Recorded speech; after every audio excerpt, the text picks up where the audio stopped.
Hello! Welcome back to Tiny Artist TV. For today's video, we're going to be continuing the Zodiac series where I take Zodiac constellations, turn them into fantasy characters, and base their designs on the lore of the Zodiac in combination with the birth flower for the month and the birth stone for the month. So since this month is October, my inspiration is going to be Libra paired with Marigold as the birth flower and Opal as the birth stone. So let's get started. Libra, or the scales, is the seventh sign in the zodiac and represents those born between September 23rd and October 22nd. Libra is often associated with Greek mythology, specifically the goddess of justice, Themis, the mother of Astrea, who is usually associated with Virgo. As the goddess of justice, she is usually seen as a woman who is blindfolded and holding the scales in her hands. In my research, I came to realize that last month's sign, this month's sign, and next month's sign are actually quite cozy when it comes to their lore.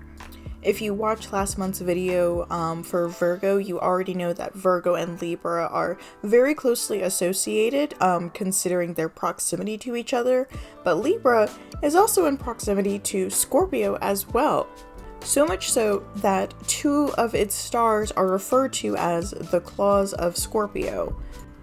Ancient Greeks knew the part of the sky occupied by the Libra constellation as kele, or claws. The Romans were not the first to associate Libra with the idea of balance. The Babylonians first called it Ziba'ana, which means the balance of heaven. Once Libra became associated with balance, its association with Scorpio's claws faded, and the one with the goddess of justice, the Greek Dike or Astrea, represented by the constellation Virgo, became stronger. As a reminder that Libra was once considered part of the Scorpio constellation, the brightest star in Libra, Beta Librae, has the name Zubena Shamali, which means the northern claw in Arabic, while Alpha Librae or Zeben el Janubi is the southern claw. The association of this region of the sky with scales was established among the Romans in the 1st century BC. It is said that the moon was located in Libra when Rome was founded, and the Romans considered Libra to be a favored constellation, one associated with balanced seasons by equal length of day and night. The sun was at the autumnal equinox in Libra until the year 729, when the precession of the equinoxes shifted the equinox to Virgo. The autumnal equinox will move to the constellation Leo in the year 2439. Personality traits of Libra. According to astrology, Libra is one of the 3 zodiac air signs, and the ruling planet is Venus, which influences the character focus on relationships and partnerships. Libra people are social beings, and their happiness is based within their relationships. And people born under the sign of Libra are known for their charm and social skills. But they also have a strong sense of fairness that makes them want to work towards improving society as a whole. They may be drawn to careers in law or politics because of this intense desire for justice. And for this, and other obvious reasons, I've chosen to make Libra a paladin class fantasy character. Paladins are usually associated with justice at the table, so yeah, I've decided to make Libra a paladin out of the remaining classes that are available.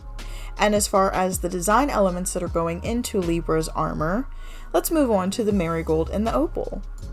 Marigolds have a myriad of meaning and symbolism across many different cultures, including Europe, ancient Egypt, Greece, of course, and in these cultures specifically, they stand for restoration and recovery, and discovering that the flowers had medicinal qualities was a major focus in ancient cultures because there was no access to pharmaceuticals, and so the marigold is a symbol of healing for that reason.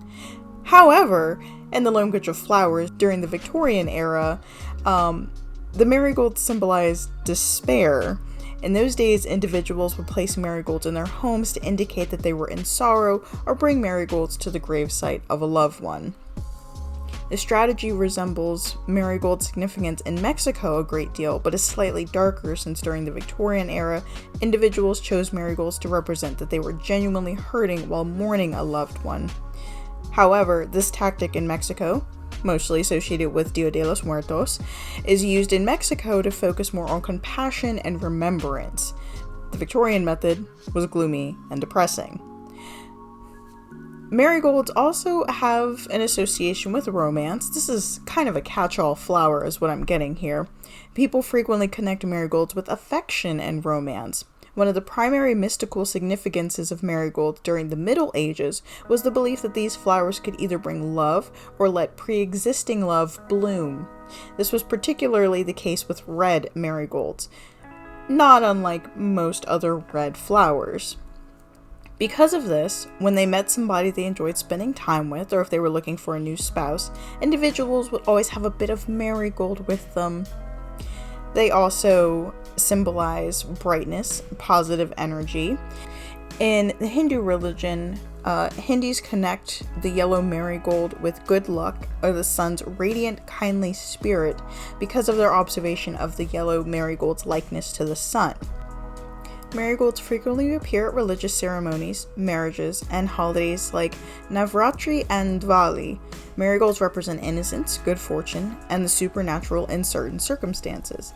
Their potent scent is thought to stave off bad vibes and wicked spirits. And the striking hues of marigolds also stand for the sun's vitality, which is a representation of warmth, ardor, and inventiveness. In Greek and Roman culture, the significance of the marigold has a connection to a number of divinities, such as Aphrodite and Hera. These flowers are frequently utilized, again, in religious rituals and also given as gifts.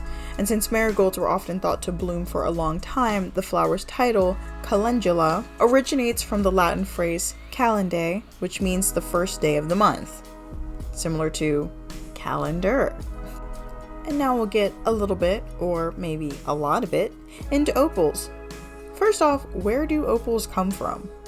Opals are formed when water-containing silica deposits seeps underground into the gaps between rock layers. As the water evaporates, a solid deposit of silica, which is a combination of silicon and oxygen, is left behind. Opals can hold up to 20% of that water within their silica structure, and the opal is formed from the accumulation of the silica deposits. Because of this, it is possible for opals to dry out and crack. They are very soft, very fragile gemstones, more suited for, according to one website, more suited for special occasions than daily wear, and some jewelers refuse to work on opals altogether because of how soft they are. Some believe that the opal name comes from India, where it was called upala in Sanskrit, meaning precious stone. Others theorize it began in Greece, where opalios, meaning to see a change in color, was used to describe its colorful appearance. In ancient Rome, it was referred to as opalus, or precious jewel, and Pliny the Elder referenced the stone's play of colors that covered every shade of the most sought-after gems. For hundreds of years, due to its colorful array, opals were thought to contain the power of positive benefits of all the colored stones. Romans believed it was the most precious and powerful gem and a symbol of love called the Cupid's stone. That has led to some believing it holds the power to promote romance and passion, and it has long been a symbol of hope, purity, and truth. Nomadic Arab tribes believed the opal fell to earth during thunderstorms and held lightning inside. And ancient Greeks felt that the opals would present the gift of prophecy, and at one time, the opal was said to be able to create invisibility powers for those who wore it. Some believe in the opal's power to improve or promote the health of the eyes. Apparently, according to the International Gem Society, opals have a little bit of a bad rep for being an unlucky stone. In the curious lore of precious stones, the mineralogist George Kunz identified what he believed changed the popular perception of the opal. In a chapter of Sir Walter Scott's 1829 Gothic novel, Anne of Geierstein, we learn the unusual story of the enchanted and mysterious Lady Hermione. The grandmother of the titular character, she appeared to possess magical powers. At times, she seemed more an indefatigable spirit, or a will-o'-the-wisp, an ignis fatuus. She always wore her hair in the golden clasp with an opal amid the changing lights peculiar to that gem, displayed internally a slight tinge of red like a spark of fire. This gem seemed to reflect her moods, showing a twinkling and flashing gleam which seemed to be emitted by the gem itself whenever she became animated or agitated, as if it sympathized to the wearer's emotions.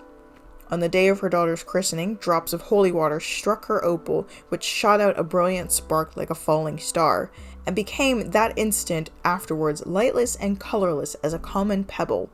Hermione then collapsed. 2 hours later, all that remained of her was a handful of gray ashes. One popular but fictional tale of misfortune befalling an opal wearer. Combine that with the fact that many gem cutters refuse to work on the fragile gem, thus you get the basis for the bad rep that still haunts this lovely stone. Nevertheless, opal's popularity as a jewelry stone belies its negative association, and until 1912, opal was considered the October birthstone. That year, 1912, the National Association of Jewelers released a modern birthstone list which featured exclusively transparent gems. Thus, tourmaline replaced opal, and other gems were demoted too. For example, March's bloodstone was replaced with aquamarine. These changes have nothing to do with bad luck. Birthstone revisions continue to this day, mostly driven by marketing. And of course, some still seize on the negative. Apparently, it's bad luck to wear an opal if the opal is not your birthstone. But of course, like with anything, there are wavering opinions on the auspiciousness of this stone, considering that previously it was used as a royal stone, a stone representing luck, and a stone that was used to assist with magic. So with that being said, this would be a good stone to make magic items out of in your tabletop campaigns. However, considering the fragility of this stone, using this in the design for an armor set, as a matter of fact, both things I'm using to design this armor set are softer things. So let's just assume that this armor has been magically hardened and go with that. Cool, cool. Or perhaps is metal that has been treated to appear as these things. I've decided to take the easy route and make this paladin a paladin of Lathander, who is a neutral good deity and is often represented by the sun. Lathander's portfolio is the dawn and renewal, life and light and creativity. And since the marigold represents the sun in several cultures and also represents creativity and the dawning of new things, I figured that was a pretty good pairing. Also paired with opals are said to have fire inside of them, and so keeping with that theme, Lathander just seemed like the best fit for this paladin's patron. And with all of that being said, we are at the end of today's illustration, the end of today's video for Libra, the next in our Zodiac series. So that leaves with 2 constellations left, Scorpio and Sagittarius, and then we'll be done with this series. So I hope you guys have enjoyed this next installation. Until the next time though, I'll see you guys later. Have a weird day.